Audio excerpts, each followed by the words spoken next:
এক গ্রামে এক মোরগ ছিল, তার ছিল একটি ইদারা। ওই গ্রাম মিলে একটাই ছিল কূপ। মোরগ ওই কূপের পানি কাউকে খেতে দিত না। অন্যান্য পশু পাখিরা চুরি করে পানি খেত। তাই মোরগ একটি কুকুরকে পাহারা রাখলো আর কুকুরকে বলে দিল, এই কুকুর শোন, এই কূপের পানি কেউ যেন খেতে না পারে। যদি কেউ চুরি করে খেতে আসে তার হাড় মাংস এক করে দিবি, ঠিক আছে? ঠিক আছে মালিক, এই কূপ নিয়ে আপনাকে চিন্তা করতে হবে না। এমনভাবে পাহারা দেব কোনো কাকপক্ষীও এক ফোঁটা পানি খেতে পারবে না। আপনি ভিতরে গিয়ে বিশ্রাম নেন, আমি এখানে আসি, দেখি কে আসে।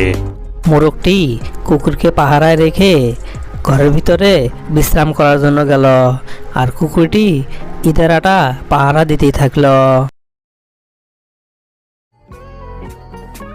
পরের দিন সবগুলো পাখি একটি মাঠে জমা হলো মিটিং করার জন্য। খুব খরার কারণে জঙ্গলের কোথাও পানি নেই, শুধুমাত্র পানি আছে মুরগির ওই কুয়াটাতে। পাখিগুলোর মধ্যে থেকে একটি পাখি বলে উঠল, কি রে লালি, বলতো এখন কি করব? কোথাও তো পানি নেই, পানির যন্ত্রণায় ছটফট করতেছি, কি করা যায়? আমিও তো সেটাই ভাবতেছি, কি করা যায়? আমরা একটা কাজ করব, কালকে সব পাখি মিলে আমরা ওই মোরগের বাড়িতে যাব। কথা মতো সবগুলো পাখি পরের দিন মোরগের বাড়িতে আসলো। পাখিরা দেখলো কুয়ার কাছে সেই কুকুরটিও নেই, মোরগও নেই। একটি পাখি চিল্লিয়ে উঠে পড়ল, আজকে সুযোগ। এই টুনি, আজকে একটা সুযোগ পেয়েছি, কুয়ার কাছে কেউ নাই, এই সুযোগে একটা কিছু করি, চলো সবাই মিলে পড়ি। এই টিঙ্কি, আমরা ওখানে সবাই যাব না, সবাই গেলে বিপদ হতে পারে। টিঙ্কি, তুই একাই যা, আগে তুই একাই গিয়ে দেখ কি হয়। টুনির কথা শুনে টিঙ্কি কুয়াটার কাছে গেল। ঠিক তখনই ওই শোনা, মোরগটি টিঙ্কি কেমন ভাবে মার দিল। টিঙ্কি এক মারে চলে গেল জঙ্গলের মাঝখানে। টুনি আর কাক একটি গাছের নিচে দেখা করলো। টুনি কাককে বলল, কাক ভাই, তুমি একটা ব্যবস্থা করো, তুমি তো রাজার মন্ত্রী কাক ভাই। পানির জন্য বাচ্চারা ছটফট করতেছে, আমাদেরও সমস্যা আছে। তুমি মহারাজকে বলে একটা ব্যবস্থা করো কাক ভাই, না হলে তো আমরা মরে যাবো একবারে।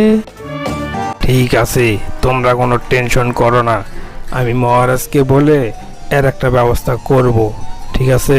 আর তোমরা সব পাখি মিলে মহারাজের কাছে আসো, আমি তো আসি ওখানে। মহারাজকে বলে তোমাদের একটা ব্যবস্থা করবই। এখন তাহলে আমি আসি। এই কথা বলে কাক সেখান থেকে চলে গেল। কাক তো বলে গেল, চলো আমরা সবাই মিলে মহারাজের কাছে যাই।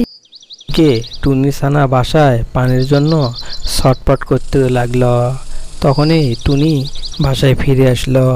টুনি ছানা টুনিকে বলল, মা, আমার না খুব পানি পিপাসা লেগেছে, তুমি আমাকে একটু পানি দাও না মা।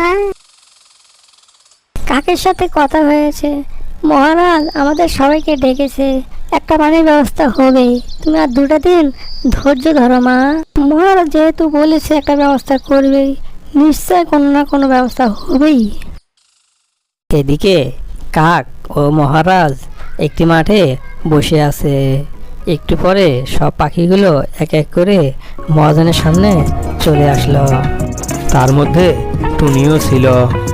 কিরে টুনি, তোরা এসেছিস? তোদেরকে নিয়ে আমার চিন্তা, কাকের কাছে সব শুনেছি।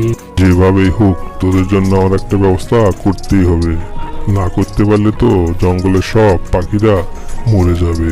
টুনি, তোরা একটা কাজ কর, আমাকে কয়েকটা সপ্তাহ সময় দে, আমি পশুদের মহারাজের সাথে কথা বলে এর একটা ব্যবস্থা করব, ঠিক আছে?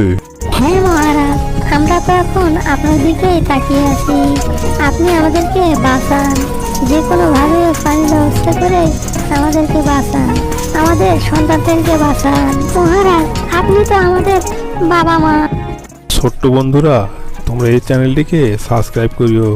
তোমরা যদি চ্যানেলটিকে সাবস্ক্রাইব করো তাহলে হয়তো এই পাখিরা বেঁচে যেতে পারে, একটা পানির ব্যবস্থা হয়ে যেতে পারে।